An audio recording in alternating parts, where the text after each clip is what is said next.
Este programa es familiar para todas las edades. Puede contener escenas de sexo y violencia. Se recomienda ser visto en compañía de un adulto.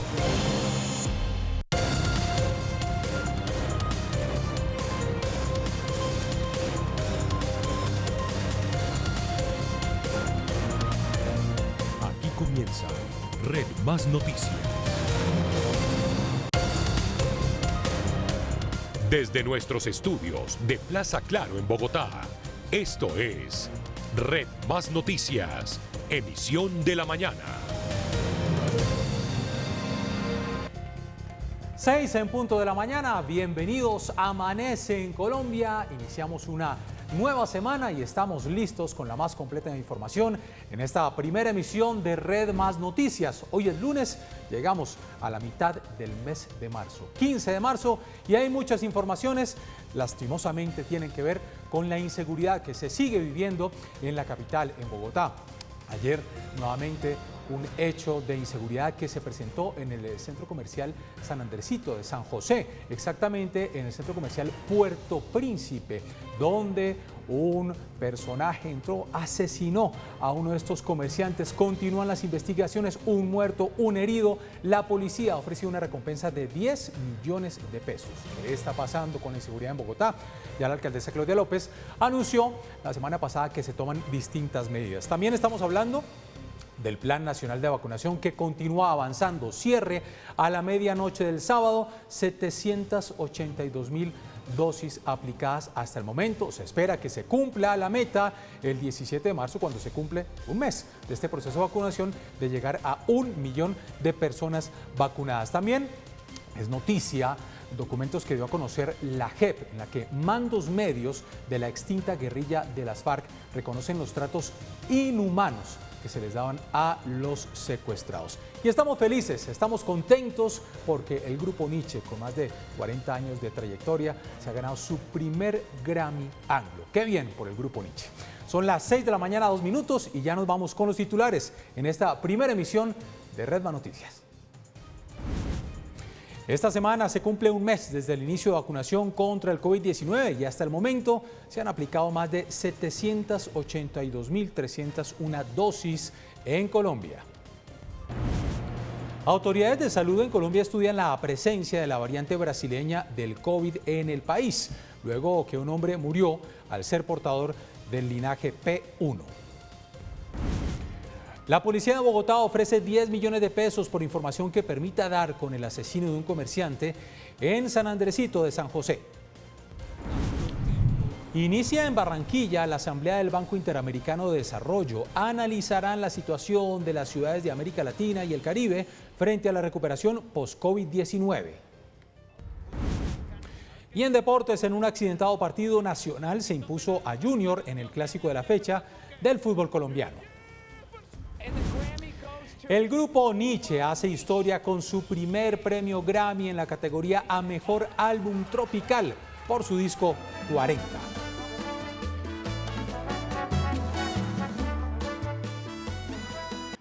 Qué bien, con esta buena noticia del Grupo Niche a las 6 de la mañana, 3 minutos, nos vamos con el pronóstico del tiempo que les tenemos el día de hoy para las distintas ciudades de nuestro país. Hace mucho frío en la capital, al fondo la Cinemateca de Bogotá, así que prepárense porque en este momento sensación de mucho frío, temperatura de una sensación de 8 grados, temperatura mínima que se espera en Bogotá de 11, una máxima de 18 en Medellín, 16 grados, temperatura mínima, una máxima de 24 grados en Cali. Se esperan lluvias, ha llovido fuertemente en Cali en los últimos días, temperatura mínima de 21 grados, una máxima de 30 grados. Barranquilla, día soleado, están todos preparados para la asamblea del BID, que inicia el 17 de marzo, temperatura mínima de 24 grados, una máxima de 28 grados en Bucaramanga, una temperatura mínima de 19 grados y una temperatura máxima de 25 grados. 6 de la mañana, 4 minutos, iniciamos con todas las informaciones. Una de ellas tiene que ver con el Plan Nacional de Vacunación. Recuerden ustedes que la fecha de corte se ha corrido hacia la medianoche, así que el último parte que dio el Ministerio de Salud es del sábado hacia horas de la medianoche, en la que se reportaba que son 702.000 personas vacunadas hasta el momento, hasta el 13 de marzo. Y también se ha dicho que 33.242 personas son las que ya recibieron la segunda dosis. Recordemos que ya se está aplicando la segunda dosis en Bogotá, en el país. En Bogotá son más de 177.000 dosis aplicadas. El plan de vacunación se encuentra ya en la segunda etapa y va a seguir según lo planeado. Recuerden ustedes que se inicia esta segunda etapa con las personas en el rango de edad entre los 75 y los 79 años. 6 de la mañana, 5 minutos. Paula, feliz semana para usted. Usted muy caleña, debe estar contenta, por supuesto, por este Grammy del Grupo Niche. De verdad, felicitaciones a todos los caleños, bueno, y a todo el país, que sin duda son noticias que alegran en medio de tantas dificultades. Paula, buenos días. Eso es cierto, Jenner, buenos días. Que en medio de todo lo que está pasando en Colombia, pues podamos también contar este tipo de cosas.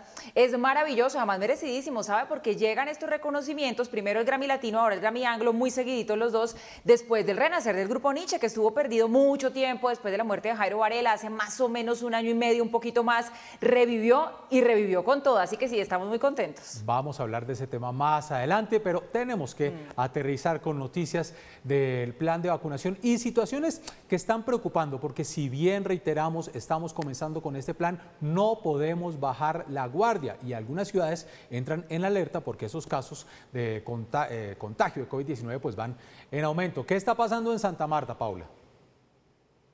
Pues mire que el COVID allí nos demuestra que no da tregua. Santa Marta está en alerta roja, una ocupación de camas UCI que ronda el 80 al 90%. Han visto allí en esta ciudad como el número de contagios otra vez se ha elevado, así que echan para atrás. Vuelven otra vez a esas medidas restrictivas fuertes que ya habíamos ido dejando poco a poco a lo largo y ancho del país. ¿Qué va a pasar en Santa Marta? A partir de mañana, otra vez, ley seca, toque de queda nocturno y vuelve también esa medida del pico y cédula.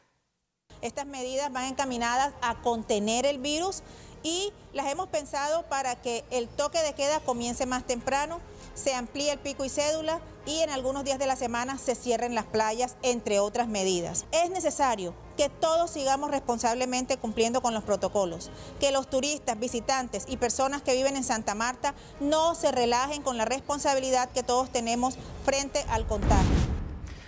6 de la mañana, 7 minutos, Paula, y volvemos a hablar de estos casos que se han venido presentando de aplicación de dosis de la vacuna con una jeringa vacía. La semana pasada estábamos viviendo esta situación en Santander y ahora en Medellín, donde se conoce un nuevo caso. Por medio de redes sociales, los familiares de Emma Uribe denunciaron esta situación.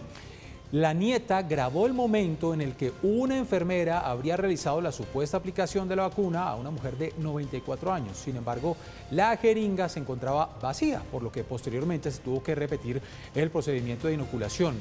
La familia de la mujer interpuso la respectiva queja ante la EPS Sura y la Caja de Compensación Familiar Confama, que por medio de un comunicado anunciaron la apertura de la investigación del caso, además de recordar que este proceso de inoculación se lleva a cabo por seres humanos y por lo tanto pueden llegar a existir este tipo de errores. Y le cambio de tema, Jenner, porque esta mañana también amanecemos con esa noticia de los apartes que dio a conocer la JEP, de los testimonios que rindieron en las últimas horas 3 mandos medios de la desaparecida guerrilla de las FARC que fueron a comparecer ante este tribunal para hablar del secuestro. Dolorosísimo, realmente atroz lo que ellos revelaron allí, entre otras cosas. Bueno, por ejemplo, contaron que le daban más agua a los marranos que había en el campamento que a los propios secuestrados. Fue humillante, fue inhumano todo lo que se vivió en el marco de este conflicto armado en Colombia. La narrativa de los mandos medios de la antigua FARC está entrelazada por el dolor y dureza de la guerra. Marcos Alvis Patiño, quien mantuvo en su poder a los policías secuestrados en la toma de Mitú de 1999, entrega la versión más gráfica del secuestro. Esto dijo cuando recordó que sus rehenes deliraban por las enfermedades gastrointestinales generadas por la inclemencia de la selva. Debían hacer sus necesidades en bolsas e incluso en los recipientes donde comían. El mismo Marcos Alvis Patiño le puso rótulo a las acciones que marcaron su pasado. El daño que hicimos en esta guerra es demasiado grande. El documento de la JEP también registra la versión del exguerrillero Alfonso López Méndez, quien reconoció que el Frente 27 de la FARC buscaba su financiación en una especie de impuesto cobro a los explotadores de la base de coca. López Méndez y sus subalternos torturaron y secuestraron a campesinos. La revolución que se construyó sobre la base de un discurso social, según él, terminó ahondando la pobreza. La JEP también escuchó el testimonio de Joberman Sánchez, tercero al mando del Frente Quinto de la FARC hasta 1997. Joberman tiene un pesado prontuario.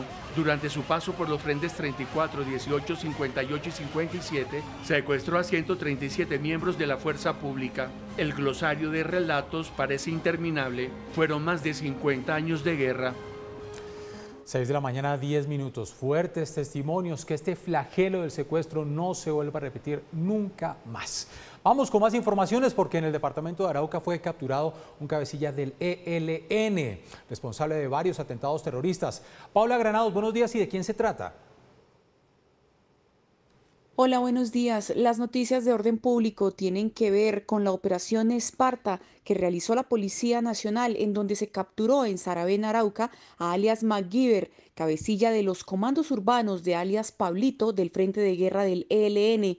Según las autoridades, este hombre es responsable de múltiples atentados en Arauca, Boyacá, Casanare y Bogotá. El detenido, quien recibía órdenes directas de alias Pablito, autor del atentado contra la Escuela de Cadetes de Policía General Santander en enero del 2019, llevaba más de 10 años en la organización en el Frente Domingo Laín del grupo guerrillero. El apelativo de MacGyver obedecía a su habilidad para planificar acciones terroristas contra la fuerza pública y por tener un arma rusa no convencional en Colombia, como lo es el fusil Dragunov de alta presión y alcance, capaz de fijar blancos a más de 2 kilómetros de distancia y cuyo uso es restringido por los convenios internacionales de derechos humanos. Alias MacGyver protagonizó hechos de homicidios, hostigamientos, atentados a unidades militares del ejército y también de la policía y cobros de extorsiones a comerciantes, ganaderos y contratistas del sector petrolero. Información de orden público con Paula Granados, Red Más Noticias. Feliz inicio de semana.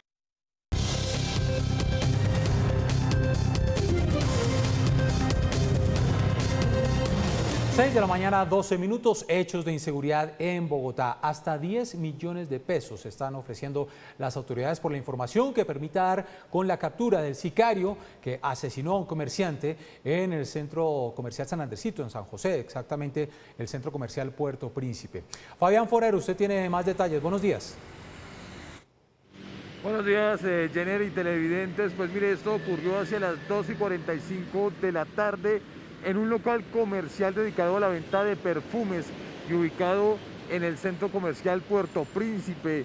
Es un sitio de alta afluencia de personas en el centro de Bogotá. En un video de una cámara de seguridad de este negocio se observa que el sicario primero pasa para mirar la situación, para saber dónde estaba su víctima. Después, a los pocos segundos, regresa, saca el arma, un arma que tiene además un silenciador, dispara contra esta persona que está de rojo y que está mirando su teléfono celular. Después va hacia otras dos personas, pero a esa persona la deja herida.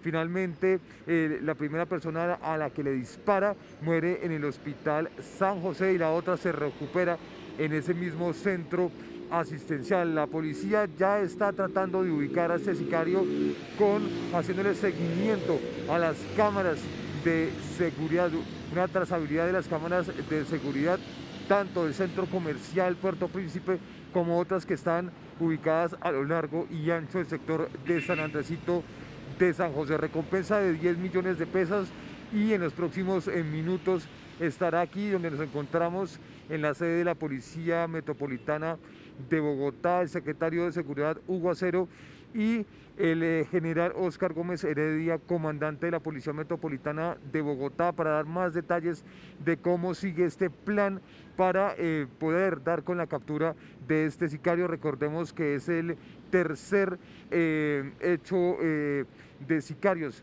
sicarial en Bogotá. La semana pasada, el jueves, dos personas relacionadas con el mundo de las Esmeraldas fueron asesinadas en plena carrera quinta con calle 17.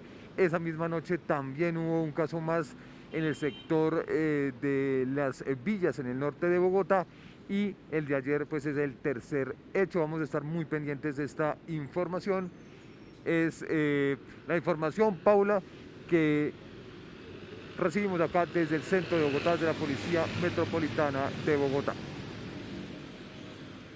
Fabián, gracias. Pues es complicado que tengamos que estar registrando tan pronto otra vez un hecho de violencia como este que deja víctimas mortales. Vamos a estar atentos entonces a ver qué dice desde ese punto el secretario de Seguridad de la ciudad y también el comandante de la Policía de Bogotá, que usted nos dice estarán arribando a este punto dentro de poco. Bueno, vamos a cambiar de tema para hablar ahora de eso que se conoció también cerrando la semana, que fue la reunión muy secreta que se llevó a cabo entre el presidente Iván Duque y algunos miembros del partido político comunes, antiguos exguerrilleros de las FARC, que hacen parte de esos firmantes del acuerdo de paz. Una reunión que se venía pidiendo desde hace mucho tiempo y que pues ya se hizo efectiva. Miguel Ceballos, alto comisionado de paz, muy buenos días, doctor Ceballos, gracias por acompañarnos a esta hora.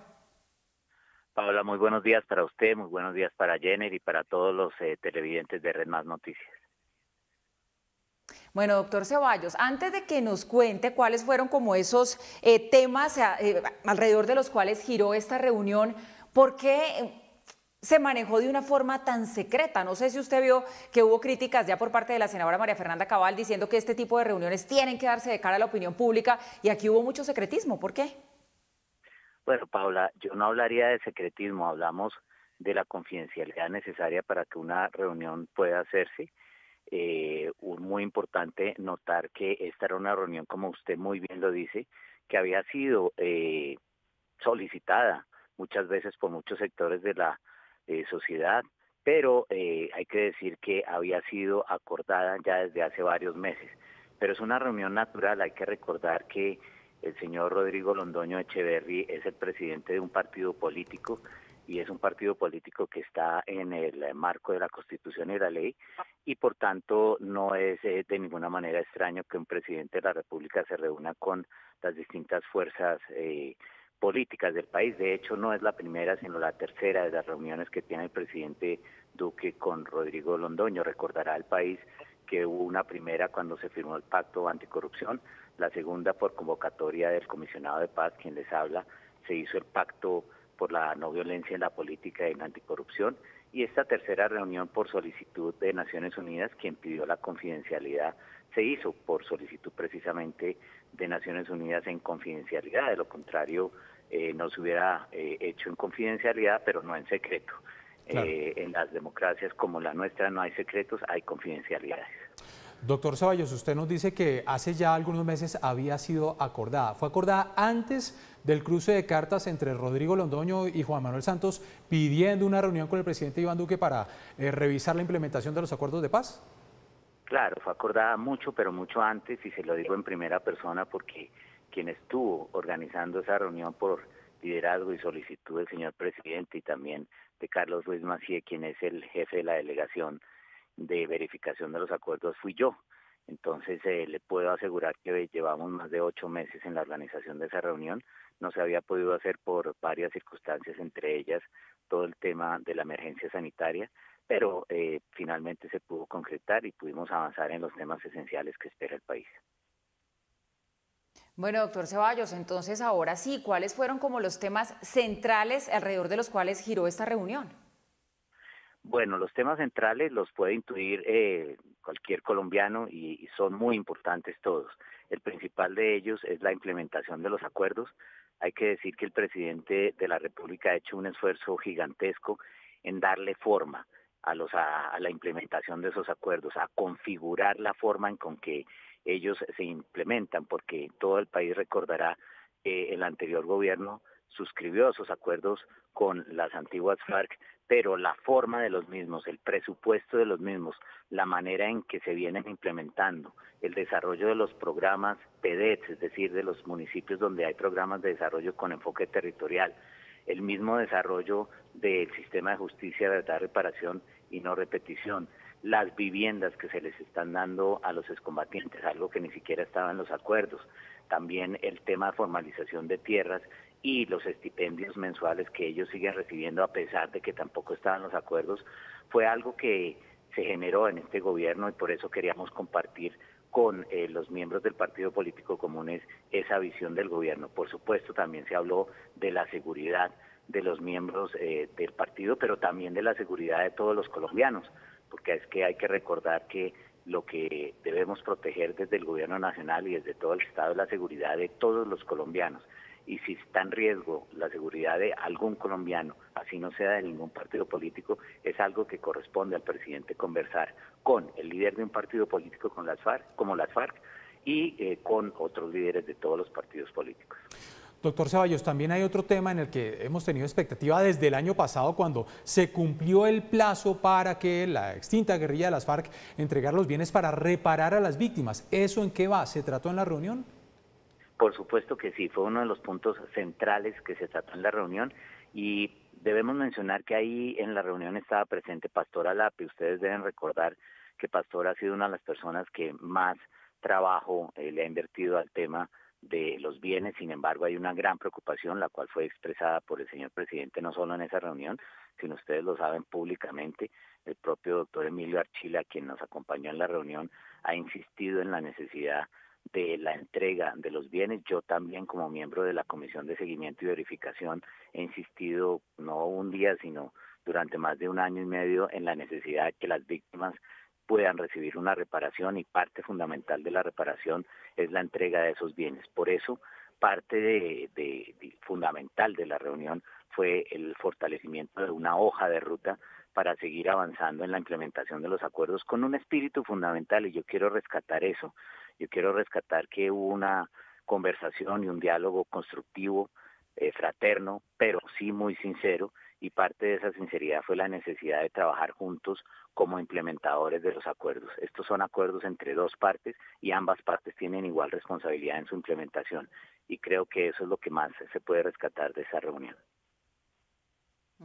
Doctor Ceballos, ¿es cierto que en esta reunión el presidente Duque puso sobre la mesa la necesidad de que quienes ahora pues hacen parte de estos acuerdos de paz, quienes son las cabezas del Partido Comunes, confíen plenamente en usted y en el consejero Archila? Porque pues para nadie es un secreto que varias veces ellos han emitido declaraciones fuertes acerca de la labor que ustedes dos vienen cumpliendo. ¿Eso se habló? Pues no se habló de declaraciones fuertes. Fíjese que el ambiente fue todo lo contrario. Nosotros nos encontramos no para recriminarnos ni para ponernos quejas, sino para continuar en una labor que el país espera sea, eso como usted mismo lo dice, basada en la confianza, pero la confianza tiene que ser construida mutuamente, y creo que ese encuentro tuvo ese objetivo: fortalecer la confianza y trabajar hacia adelante en una ruta que consolide lo que se ha hecho en este gobierno, y mire, sobre todo, que fortalezca la construcción de una paz en los 2 siguientes gobiernos. Hay que recordarle al país que el acuerdo de paz no se hizo para ser ejecutado en un solo gobierno, en una sola administración, sino en 3. Y hoy tenemos la responsabilidad como gobierno de dejar las bases sólidas para que los 2 próximos gobiernos tengan una hoja de ruta para una implementación seria, constante, en la cual ambas partes tengan el mismo grado de confianza, pero no de confianza solamente entre las partes, sino en la misma ruta que construyeron juntas para fortalecer esa implementación que todos los colombianos esperamos sea la que más contribuya a la paz. Doctor Ceballos, finalmente, el asesinato de líderes sociales, y desde el gobierno se ha reiterado una y otra vez pues que de fondo tiene el tema del narcotráfico. En ese tema, ¿cómo se avanzó en esta reunión y a qué compromisos se llegaron? Por supuesto, ese fue uno de los temas más importantes de la reunión, y se mencionó algo que el país conoce, y es el resultado de las investigaciones de la Fiscalía General de la Nación. Los mayores causantes de crímenes contra líderes sociales han sido las disidencias, llamadas disidencias de las FARC, también el ELN, el Clan del Golfo, y por supuesto se habló de la necesidad de hacer un frente común, de trabajar de manera intensa para contrarrestar la acción de estos grupos armados, quienes son los culpables de los crímenes de nuestros líderes sociales, que como usted dice, la mayoría de esos crímenes están relacionados y se dan en escenarios donde hay tráfico de estupefacientes y rutas que quieren controlar a esos grupos. Pues es el Alto Comisionado para la Paz, el doctor Miguel Ceballos, a quien le agradecemos estar acá en Red Más Noticias. Una feliz semana, comisionado. Igualmente para ustedes, muy buen día. Muy bien, 6 de la mañana, 24 minutos, y también estamos a la expectativa porque inicia un nuevo periodo de sesiones el Congreso de la República. Hay mucha expectativa, proyectos, en fin. Cintia Pineda nos amplía la información. Cintia. Hola, buenos días. Este 16 de marzo iniciará unas nuevas sesiones legislativas que continuarán desarrollándose de manera semipresencial. Entre los proyectos clave que harán trámite en este periodo están la reforma tributaria, que sería radicada la próxima semana y con la cual el gobierno busca hacerle frente al hueco fiscal que deja el COVID-19. La reforma a la salud, que será nuevamente presentada con algunos cambios relacionados con la atención a la pandemia, como por ejemplo el proceso de vacunación. También se espera que lleguen al Congreso iniciativas como la que reglamenta la prisión perpetua revisable para violadores y asesinos de niños y la que respalda la creación del Ministerio de Ciencia, Tecnología e Innovación. Entre los proyectos que serían aprobados durante estas sesiones están el que reglamenta el trabajo en casa, el que prohíbe los castigos físicos contra los menores de edad y el que permite a los privados comprar y comercializar las vacunas contra el COVID-19. Entre los debates de control político que ya han anunciado algunos congresistas que citarán una vez inicien las sesiones, está uno el ministro de Salud Fernando Ruiz por el proceso de vacunación y otro el ministro de Defensa Diego Molano por el bombardeo en Guaviare. Cintia Pineda, Red Más Noticias. Muy bien, Cintia, gracias. 6 de la mañana, 25 minutos, un nuevo periodo de sesiones del Congreso de la República. Y para ustedes que se están preguntando qué va a pasar con las lluvias, mucho frío y mucha lluvia en buena parte del país, pues el IDEAM ha dicho que se esperan estas lluvias a lo largo del mes de marzo. Por encima del promedio va a llover. Si bien habrá cierta anormalidad en abril y mayo, no se descarta un volumen de precipitaciones en los departamentos andinos y en sectores de las regiones pacífica y amazónica. En todo el país continúa la presencia del fenómeno de la Niña, que se mantendrá hasta mitad de año. Las alertas tempranas en las poblaciones ribereñas permanecen encendidas. Paula, prepárese porque va a seguir lloviendo. Sí, señor, ya el IDEAM nos viene advirtiendo desde hace un buen tiempo que este invierno se va a extender por varios meses, así que a cuidarnos mucho y a tener todas las precauciones que siempre nos hacen cada vez que se acerca la temporada invernal en el país. Vámonos ahora para el Valle del Cauca, que comienza, Jenner, televidentes, esta semana con noticias complicadas en materia de orden público. Un policía, 4 militares resultaron heridos después de una emboscada que tuvo lugar en zona rural de Tuluá. Ángela Collazos, muy buenos días, usted nos tiene los detalles de este hecho. Hola, ¿qué tal? Muy buenos días para usted y para los televidentes. Feliz inicio de semana para todos. Pues mire, este fin de semana se presentó un atentado con explosivos en el centro del Valle, dejando 4 militares heridos. Cuando adelantaban una labor social entre los corregimientos de La Marina y Monteloro, zona rural del municipio de Tuluá, en el centro del Valle, 3 soldados del batallón de alta montaña número 10 y un agente de la policía resultaron heridos luego de que fuera activada una carga explosiva. Los 4 integrantes de la fuerza pública que se encuentran fuera de peligro presentan heridas en diferentes partes del cuerpo y son atendidos en la clínica San Francisco de Tuluá. Los militares estaban acompañando a funcionarios de la alcaldía de Tuluá a una actividad en esta zona rural en donde minutos antes del atentado había transitado ya el alcalde John Jairo Gómez y funcionarios de la administración municipal. Por supuesto, este atentado fue rechazado por la gobernadora del Valle, Clara Luz Roldán, quien dijo que se trataría del frente disidente de las FARC, Adán Izquierdo. Con esto yo me despido por ahora desde Cali. Informo para ustedes Ángela Collazos. Nos vemos más tarde aquí en la emisión de la mañana. Bien, Ángela, nos vemos más tarde, 6 de la mañana, 28 minutos, y en el departamento de Antioquia fue capturada una mujer que lideraba una red de proxenetismo. Santiago Campo, buenos días. Cordial saludo para usted y los televidentes. Este hecho sucedió en México, occidente antioqueño, donde la mujer conocida como Meli fue capturada por engañar a niñas para luego seducirlas a la prostitución y venta de drogas en la zona turística de Guatapé y San Rafael.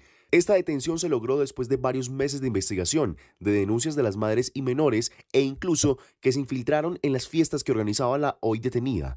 Así evidenciaron todos los actos a los que eran sometidas las niñas, entre esas que las obligaban a tener relaciones sexuales en hoteles y yates de lujo del Embalse.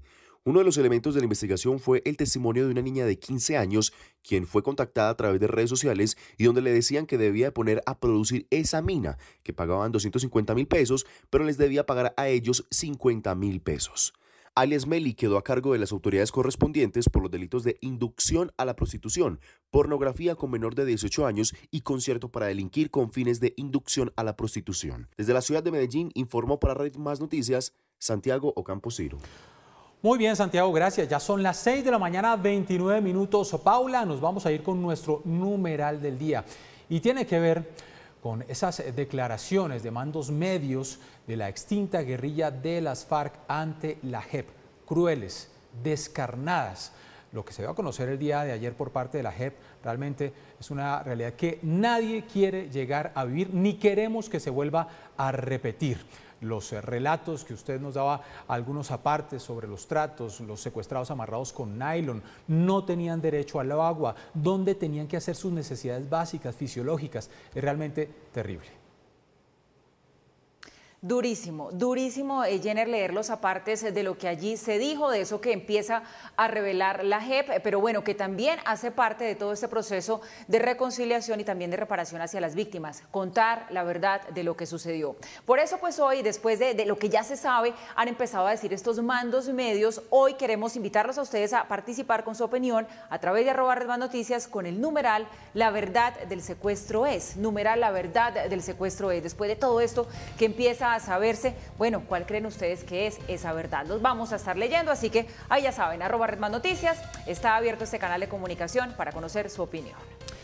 6 de la mañana, 30 minutos para que sigan opinando en nuestras redes sociales. Y mucha atención, Paula, televidentes, noticia internacional en estos momentos, porque un tribunal de Cabo Verde ha fallado contra la extradición de Alex Saab, este barranquillero presunto testaferro de Nicolás Maduro. Están esperando qué decisión va a llegar a tomar el gobierno de Cabo Verde, si va a acatar esta decisión del tribunal de CEDEAO que falla contra la extradición de Alex Saab en los Estados Unidos. Recordemos que este proceso viene desde hace varios meses para saber si Alex Saab, que tiene mucha información supuestamente en contra de Nicolás Maduro, pues va a ser extraditado a los Estados Unidos. Por el momento este tribunal dice que se niega esta extradición y vamos a ver qué deciden las autoridades de Cabo Verde. Estaremos pendientes de esta información de último momento. Ya son las 6 de la mañana, 31 minutos. Es momento de hacer una nueva pausa.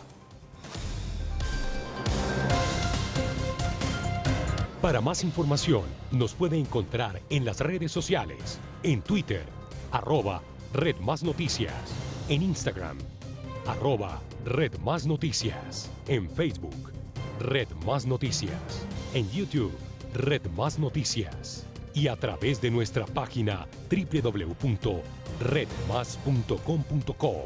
6 de la mañana, 34 minutos, volvemos iniciando una nueva semana en esta primera emisión de Red Más Noticias. Vamos a hablar con el doctor Juan Francisco Espinosa, él es el director de Migración Colombia, porque hay varios temas que queremos tratar con él, la situación de los venezolanos en nuestro país, que siguen entrando. También queremos saber qué va pasando con este estatuto de regularización para los migrantes del vecino país de Venezuela. Doctor Espinosa, gracias por atendernos, una feliz semana para usted. Muchísimas gracias, Jenner, Paula, un especial saludo y un especial saludo a todas las personas que nos acompañan a esta hora. Pues todos estamos a la expectativa de cómo avanza la implementación del Estatuto de Regularización para los venezolanos. ¿En qué va ese tema? ¿Cómo va avanzando, doctor Espinosa? Bueno, el 1 de marzo el presidente Iván Duque expidió el decreto que contiene el estatuto temporal y tras su expedición, viene un periodo de 90 días para la entrada en vigencia. En esos 90 días, ¿en qué estamos trabajando? Primero, en la puesta a punto de la tecnología contratada el año pasado. En segundo lugar, en un esfuerzo colectivo con la cooperación internacional para tener recursos suficientes y apalancarnos en absolutamente todo el proyecto. Y en tercer lugar, en una fase de socialización y sensibilización de la medida. Este tipo de medidas no pueden lanzarse de manera intempestiva, requieren preparación con la gente precisamente para que se logre un buen puerto, y en eso estamos trabajando en estos primeros 90 días, así que en mayo empieza la primera fase. Empieza entonces en mayo la primera fase, pero ¿cuándo empezarían a entregarse ya esos primeros permisos de protección temporal? ¿Más o menos cuándo? Entonces, en mayo empezamos con lo que es el registro 100% virtual. Ahí los migrantes van a hacer tres cosas nomás. Primero, entregar una información básica. Segundo, van a entregar una fotografía digital tomada con un celular. Y tercero, van a contestar una encuesta socioeconómica que nos va a permitir por primera vez tener su caracterización. Esto es una cosa que el país no tiene. Esta primera fase arranca en mayo y en el mes de septiembre, los primeros que ingresen en esta primera fase pasan a la segunda, que es presencial. En esa fase presencial van a pasar dos cosas. El migrante frente a la oficina, frente al oficial de Migración Colombia, va a confirmar unos datos básicos y va a procederse a su registro biométrico. Esto es, toma de fotos, toma de huellas, para de esa forma, cerrado este proceso, otorgar su identidad. Es decir, que nosotros, entre el mes de septiembre y octubre, empezamos a tener personas con estatus temporal. Es decir, doctor Espinosa, prácticamente noviembre, venezolanos con estatus temporal después de pasar estas fases. Yo pensaría que incluso, Jenner, entre septiembre y octubre ya vamos a tener personas confirmadas con su registro positivo, y lo que esperamos es que entre octubre y noviembre ya tengamos migrantes con su plástico, es decir, con la tarjeta de identificación que les vamos a entregar, con todas las garantías de seguridad que permita un mejor avance en su vida. Bueno, pues el proceso ya comienza, pero entonces aquí lo que nos estamos dando cuenta es que es largo, ¿no? Que tiene varias etapas para surtirse y que no va a ser de forma inmediata que empiezan a entregarse entonces estos permisos. Quería preguntarle, doctor Espinosa, ¿qué pasó con estos 7 ciudadanos venezolanos que fueron capturados el fin de semana, supuestamente vinculados al robo en Transmilenio? Se decía que iban a ser expulsados. ¿Esa expulsión ya se hizo efectiva y por qué los expulsan y no se judicializan en Colombia? Que es una pregunta que se hace recurrentemente la gente. Bueno, primero, permíteme, voy a complementar un tema anterior. Este proceso, digamos, se está haciendo de una manera muy rápida. Lo que pasa es que para que contextualicemos a los colombianos, lo que vamos a terminar haciendo es una labor de registraduría de un país del Caribe con 2 millones de personas en un territorio de 2 o 3 veces un país de Europa. Es un trabajo bastante ambicioso, bastante importante y de mucho detalle, por eso lo estamos haciendo de manera muy rápida, pero claro, hay que hacerlo con responsabilidad. En segundo lugar, ¿qué sucedió con estos denominados cosquilleros? Siempre desde Migración Colombia la posición ha sido primero judicialización y la expulsión no puede ser un premio para el delito. Entonces, en efecto, así se procedió en este caso. La policía llevó ante un juez a estas personas que abusaban de los bogotanos y la decisión del juez no fue la de privarlos de la libertad, sino de continuar el proceso y dejar la oportunidad para que nosotros procediéramos con la expulsión. ¿Por qué expulsarlos? Porque lo que no podemos permitir es que estas personas, a pesar del proceso judicial, fuera de eso sigan delinquiendo en territorio nacional. Siempre la prioridad judicialización, y si eso en coordinación con el juez se determina que no puede dar una prisión intramural, recuerden que todos los delitos no tienen una medida preventiva, procedemos al proceso de expulsión, proceso que ya se materializó. Doctor Espinosa, vuelvo con el anterior tema en el sentido de que hay cierta preocupación de que todavía tenemos pues fronteras cerradas y miles de venezolanos continúan ingresando a nuestro país por estas llamadas fronteras ilegales. ¿Qué está pasando con esos venezolanos y qué número tenemos aproximado que siguen ingresando a Colombia? Bueno, muy bien, miren, aquí varios temas importantes. Lo primero, Colombia no es el causante ni el responsable de la migración venezolana. ¿Por qué se van los migrantes o por qué se van los venezolanos de su país?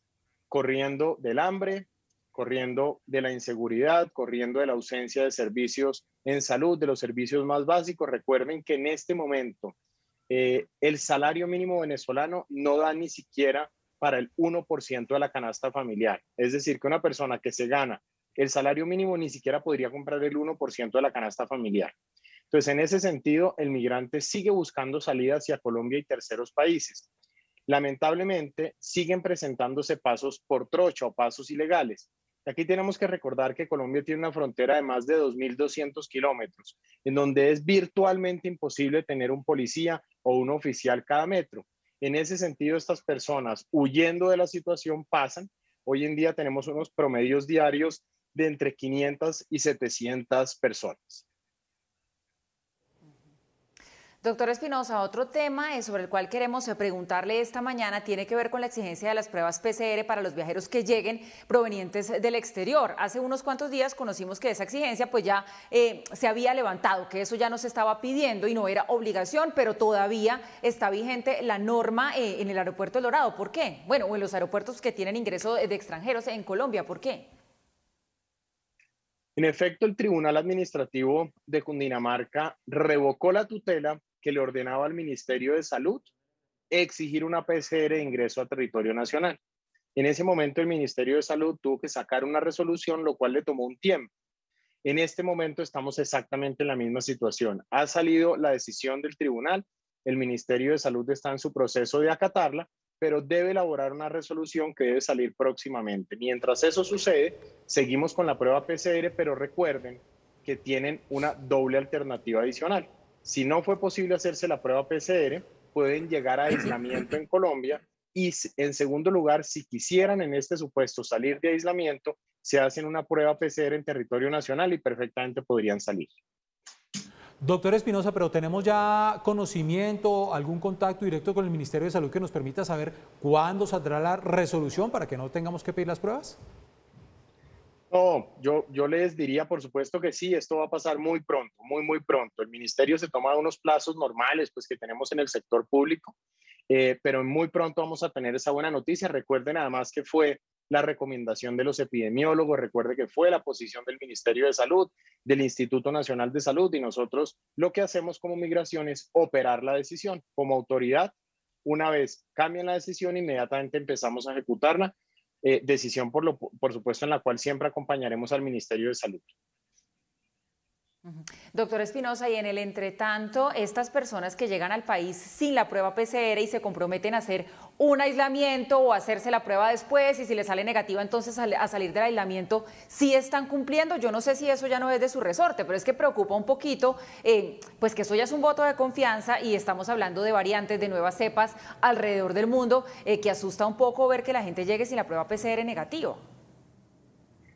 Ok, miren, varios temas ahí, Paula. Lo primero, recuerden que los países con origen de las denominadas nuevas cepas están suspendidos para su ingreso a Colombia. Tal es la situación de Brasil, en la cual ya tenemos suspendidos los vuelos desde hace un tiempo, inclusive los vuelos desde Leticia, y dos, los vuelos desde Reino Unido y hacia Reino Unido por la misma situación.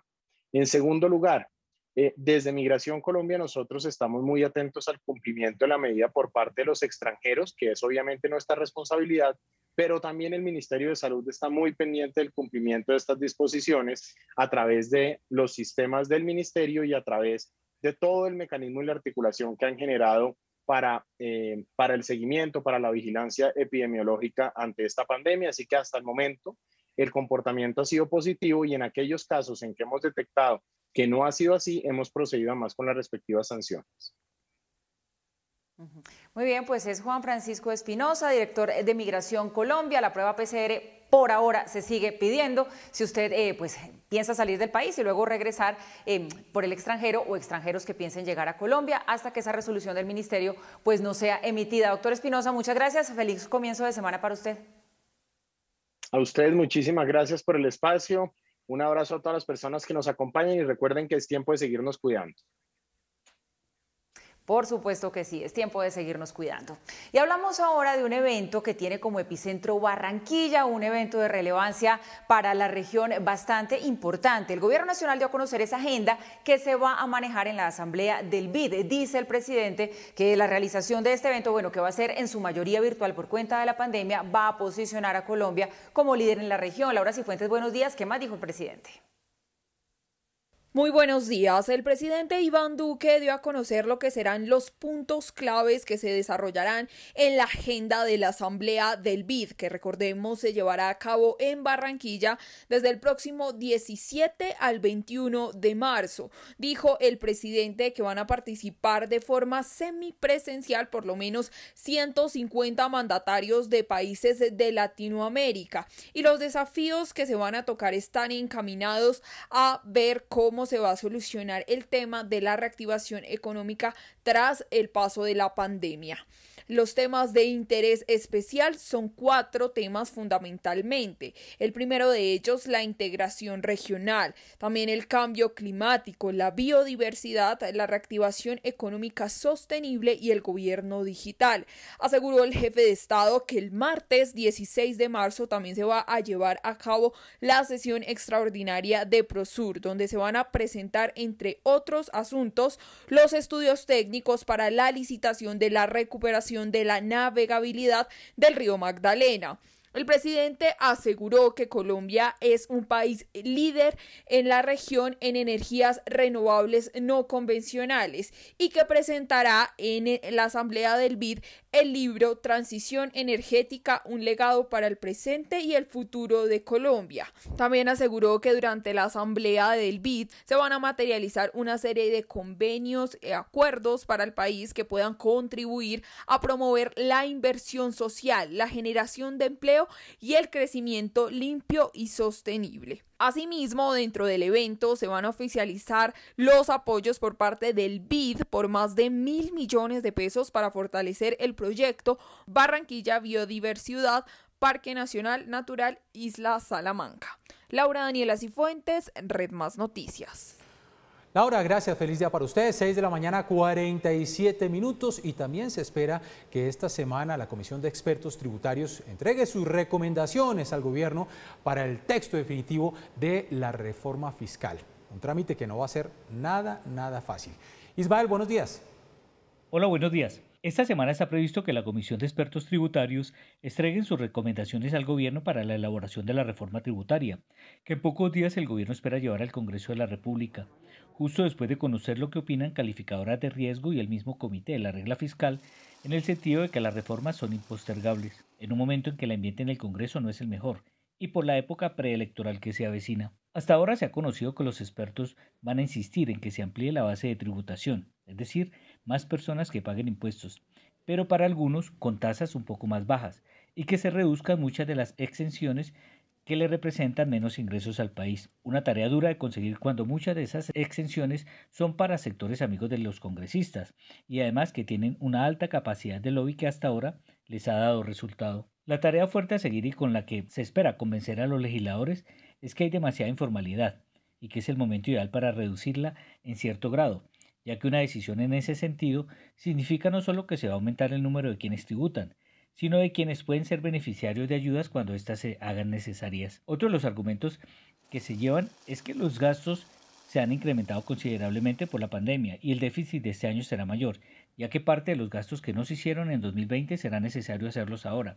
Además que los empresarios insisten en que las ayudas que les han dado deben mantenerse por más tiempo, porque aún el sector productivo no ha logrado la reactivación necesaria. En el Congreso, quienes piensan apoyar la iniciativa tienen en su agenda y en la creación de impuesto a la riqueza, como el que se desmontó y que no le gusta mucho a los empresarios, y también más tributos verdes a la industria que por su labor afecta al medio ambiente. La iniciativa, que no tiene muchos amigos en el Congreso, es la de la ampliación del IVA a otros productos, a pesar de las explicaciones que han dado de que son no necesariamente los pobres los que al final se benefician y que el gobierno insistirá en lo que ha avanzado en su devolución. Un aspecto importante es que el precio internacional del petróleo, clave en los ingresos del país, está por encima de lo previsto y eso podrá presentarle al país mayores ingresos, pero esa es una situación excepcional y por bueno que sea su valor no es suficiente ante la necesidad que tiene el país, aunque sí le da un respiro importante. Reactivar la economía cuesta mucho y endeudarse es parte de la solución, pero ya no tiene mucho espacio y las calificadoras están pendientes de qué medidas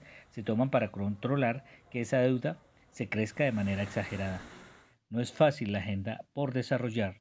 Red Más Noticias. Para más información nos puede encontrar en las redes sociales, en Twitter, @Red Más Noticias, en Instagram, @Red Más Noticias, en Facebook, Red Más Noticias, en YouTube, Red Más Noticias, y a través de nuestra página www.redmas.com.co.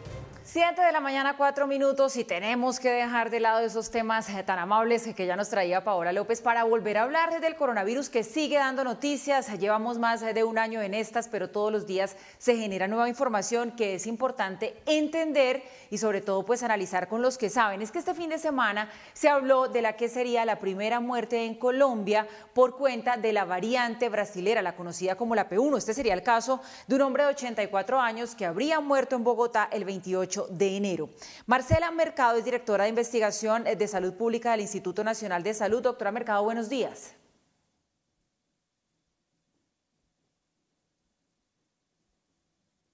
Doctora Mercado, ¿me escucha?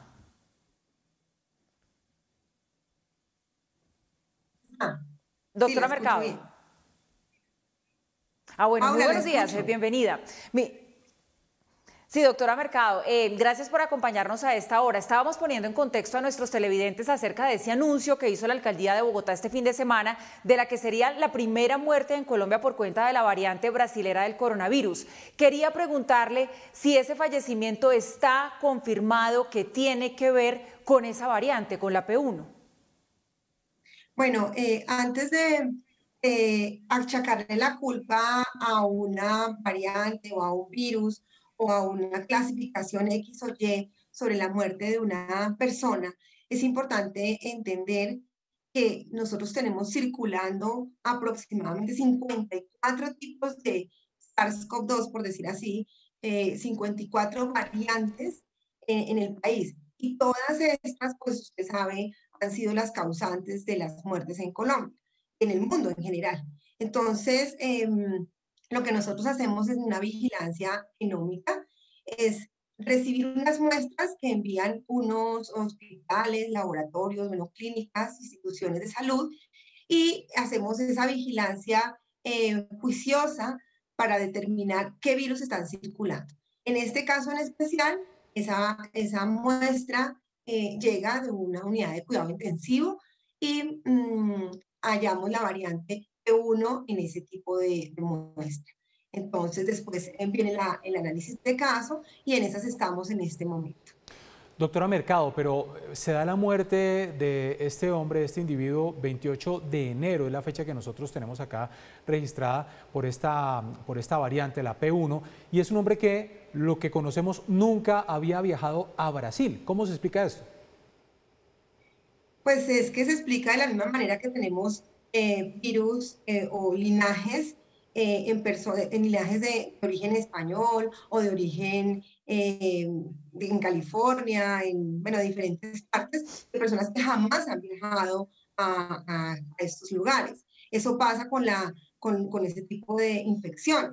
Nosotros adquirimos esas infecciones de cepas o de linajes que vienen de otras áreas o de otras partes del mundo.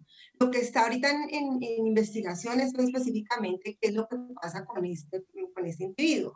Si tiene antecedente de viaje alguno de los miembros de su familia o de las personas que posiblemente hicieron parte del cerco epidemiológico o del grupo que estuvo cercano a esa persona. O sea, no necesariamente yo me infecto sin haber viajado de un linaje que está en otra parte, sin haber viajado a un lugar, pero es lo más común. Lo más común es que en este momento ese linaje que proviene de Amazonas o de Brasil, pues tenga un antecedente de viaje para poderlo asociar a este tipo de infecciones.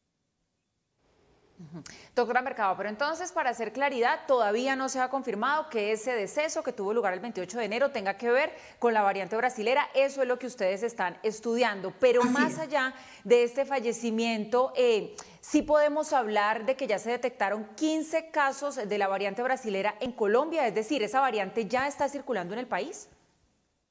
Esa variante apenas Brasil y la Organización Mundial de la Salud dieron la alerta de la búsqueda en los países, la búsqueda de la vigilancia genómica en los países sobre la alerta de esta variante. Pues todos, principalmente nosotros que tenemos frontera con Brasil, iniciamos una búsqueda importante durante el mes de enero y el mes de febrero. Es así como detectamos la variante P1 en muchos individuos en Amazonas, como usted dice, tenemos aproximadamente 14 casos provenientes del Amazonas con esta variante, y en esa vigilancia, en esa vigilancia juiciosa que hacemos no solamente en el Amazonas sino en todo Colombia, detectamos este linaje en un paciente con características de residencia en la ciudad de Bogotá. Doctora Mercado, pero entonces medidas como no tener los vuelos Leticia Bogotá, Leticia, pues que ya sabemos que desde la semana pasada empezaron los vuelos humanitarios, o el número de vacunas que se enviaron cuando llegaron en un comienzo con un alto número para toda la zona de Guainía, de Baupés, del departamento del Amazonas, pues fueron medidas entonces tardías. ¿Ya teníamos la presencia al interior del país? No podemos hablar de medidas tardías porque es como pensar que no estamos haciendo nada. o de la misma manera que hace un año entró el virus, entonces fue una medida tardía. Yo pienso que todas estas medidas de barrera nos ayudan a contener, a hacer contención de no solamente la entrada de la variante P1, la variante brasilera, sino de otras. Pero más que cualquier cosa, yo quiero que a todos les quede claro que los virus naturalmente mutan. No tiene que ser específicamente que la traigamos de un área. Nosotros en este programa de vigilancia genómica podemos determinar incluso mutaciones que ocurren en un mismo individuo sin haber viajado, porque es la naturaleza del virus. O sea, nosotros ya lo hemos leído, lo hemos observado en diferentes momentos, que hay mutaciones que se dan espontáneamente en un mismo individuo. Entonces, eso que tú dices de medidas tardías, pienso que son medidas oportunas, que son medidas necesarias y que la gente tiene que entender que eso se hace para minimizar el riesgo, para disminuir la probabilidad de contagio. Y lo más importante que debe quedar en la mente de todos es que sigue circulando el virus. Tenemos que trabajar como sociedad para evitar ese contagio, para contenerlo. Eso es lo más importante. Doctora Mercado, pero entonces, sobre esa mutación natural que usted nos dice... La surafricana, cualquiera de esas, sí, con nosotros. Doctora Mercado, entonces sobre esa mutación natural que usted nos dice que tiene este virus, otro tema que me parece importante entender es qué pasa con estos 54 linajes de la enfermedad que desde el Instituto Nacional de Salud dicen ya se han reportado en Colombia. ¿Esos 54 linajes nos deben preocupar? ¿Eso es grave? Ok, bueno, nosotros estamos haciendo vigilancia genómica de SARS-CoV-2 desde el inicio de la pandemia, ¿cierto? Nosotros hacemos vigilancia genómica y esa vigilancia genómica me ha permitido entender que a medida que pasa el tiempo, el virus va mutando y como usted bien lo dice, tenemos en este momento 54 linajes circulantes en el país. De preocupación, pues es el virus en general. Y lo que hacemos es determinar cuáles de ellos predominan en nuestra población y si los que están predominando tienen algún cambio o alguna mutación que merezca una importancia para la vigilancia. Pues doctora Marcela Mercado, directora de Investigación de Salud Pública del Instituto Nacional de Salud, gracias por estar en Red Más Noticias. Una feliz semana para usted. Gracias, lo mismo para ustedes. Muchas gracias.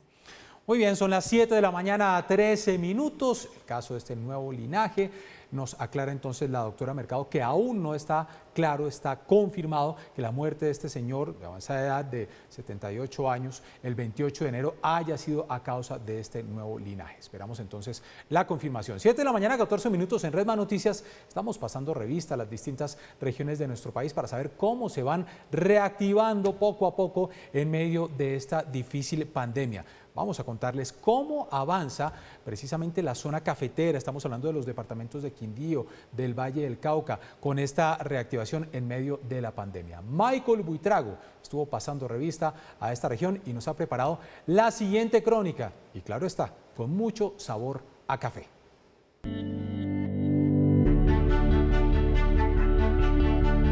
Los paisajes de la zona cafetera entre los departamentos del Quindío y el Valle del Cauca evocan a un Edén, lleno de color, exuberancia, belleza, agua y los pequeños frutos del cafeto que más tarde en su proceso liberan la fragancia única de un tostado excelso. Quien ve y siente una buena taza de café ilumina de inmediato no solo su olfato, sino el alma. Por la cordillera central, bendita entre su naturaleza, cada día debe iniciar sí o sí con esta bebida. El Quindío es un paraíso. El Quindío es muy bueno para uno vivir. Sabemos que la joya de la corona y el potencial está en la cordillera del Quindío. Serpenteando por las montañas de la zona cafetera en un Jeep Willys, más conocido como Jeepao, se conocen estas tierras fértiles de la cordillera central. Huele a campo, a hierba húmeda, por donde pasa un aire puro en las montañas del Quindío que purifica los pulmones de un bogotano, asombrado por este paraíso donde el verde es incalculable. Estamos en Buenavista, vereda La Granja, que pertenece al Quindío, Colombia.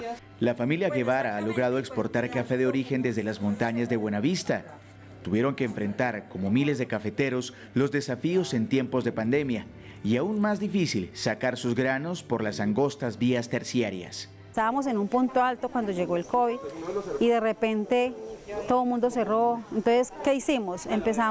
Implementamos una estrategia y fue de recoger el café. O de la gente, bueno, ¿cuántas unidades tienen? Así tuvieran una, nosotros recogíamos. Y empezamos a hacer publicidad por la página. Fuera de eso, nosotros la calidad del café la controlamos es haciéndole prueba de taza a cada saco.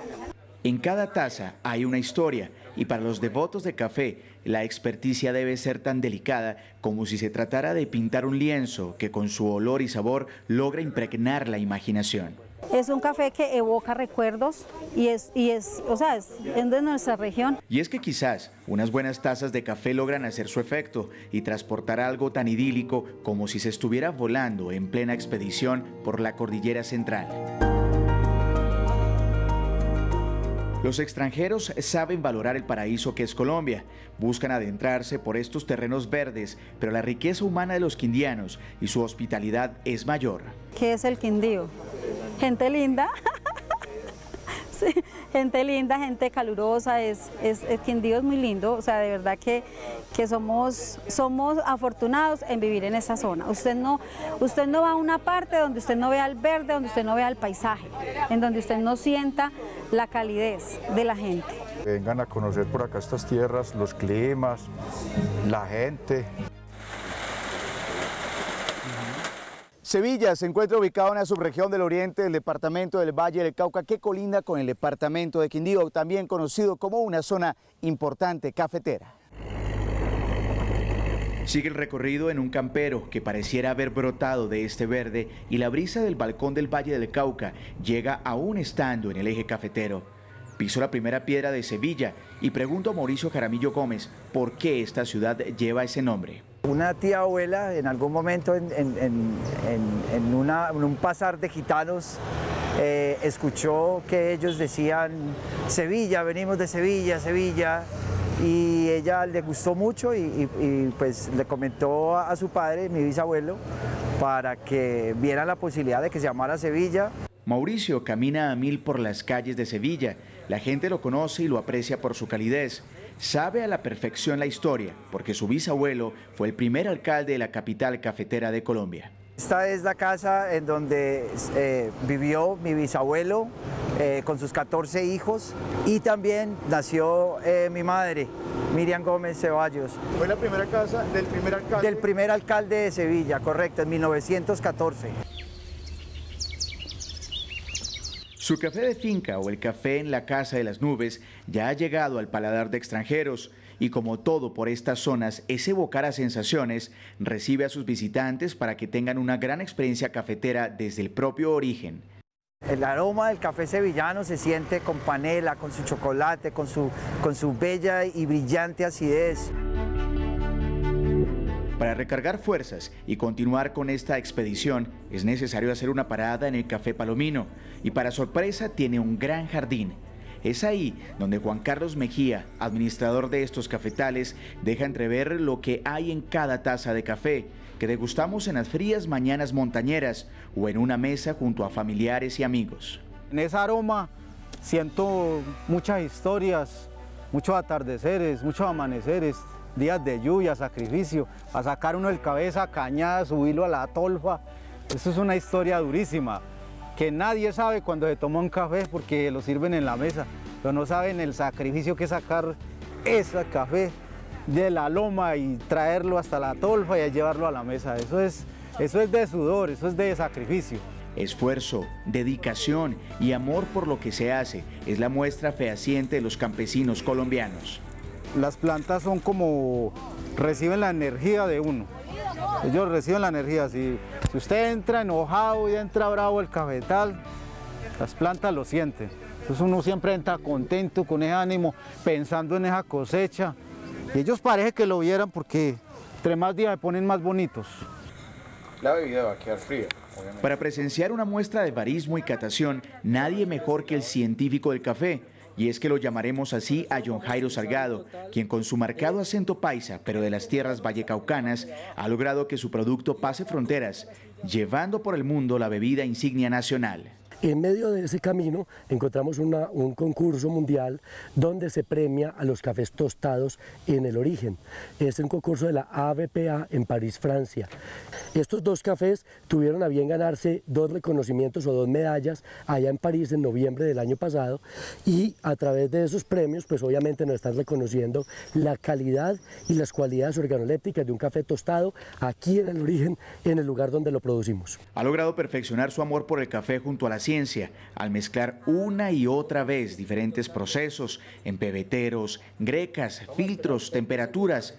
Y es que al probarlos hay una explosión de aromas florales, frutales, con una marcada acidez cítrica y cuerpos redondos. Somos la tienda que más métodos de preparación ofrece en Colombia. Tenemos 27 cafeteras diferentes en el menú, y con esas diferentes cafeteras nos dedicamos a experimentar cómo se comporta nuestro café con los diferentes procesos que experimentamos en finca, pero a través de los diferentes métodos de filtrado.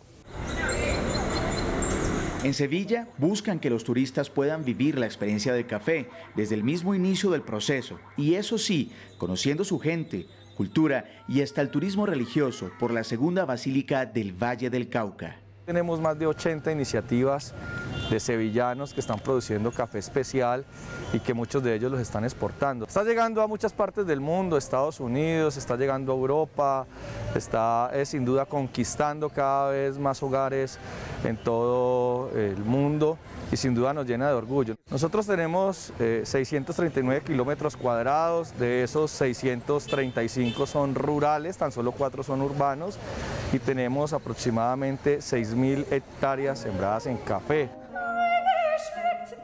¿Quién lo creyera? Las sensaciones musicales del café podrían venir de un tiple y una guitarra, pero es tal su valor que los grandes de la historia siempre han exaltado el café, como Johann Sebastian Bach, quien compuso una ópera sobre esta infusión llamada La Cantata al Café. ¡Ah, qué agradable es el aroma del café! Más sabroso que 1000 besos y más dulce que el vino moscatel. Café, café, necesito tenerlo, y quien quiera complacerme, que me regale café, señaló el entonces compositor alemán.